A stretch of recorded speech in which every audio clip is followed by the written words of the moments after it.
I'm Chuck Callahan at Purdue University. And I'm Margaret Sass here at Purdue University.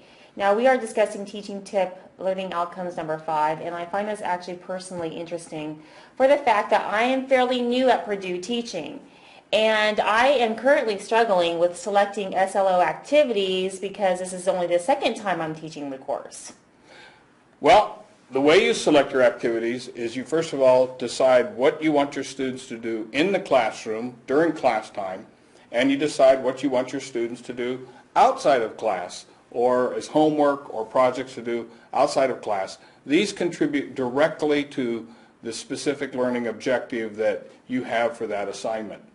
So when you say outside class, do you mean physically outside, or do you mean something like being on Blackboard? Well, being on Blackboard could be one option, but I basically think that either students are going to be in class or out of class, and you then decide where you want them to perform whatever it is you want them to do. Okay, so next question I have is the guidelines to actually creating these activities and making them extra engaging so my students really enjoy the course and learn something from it. Well, the guidelines are that students should be able to clearly see how this particular activity is going to assist them to achieve the learning, specific learning objective. You want to be able to pick activities that are going to be very active and involve students, and they actually get to practice the specific learning objective. And then finally, you want to select learning activities that students very clearly see as meaningful, relevant, and actually are motivating to them. So that is really challenging to find something that's very motivating to students. Well, I think if they clearly see the reason for the activity and it lines up very nicely with a specific learning objective, students oftentimes understand this very easily. Okay, so these activities and verbs, I really like this information because it helps guide me. Well, I think what's really important, most novice instructors, they default to general learning outcome verbs such as understand, recognize, develop, appreciate, know. These are not good specific learning objective verbs. They are not specific enough. They don't tell you what students are doing, what activity they're doing. And I have to admit, I have used those verbs in the past. There's probably not very many professors that haven't.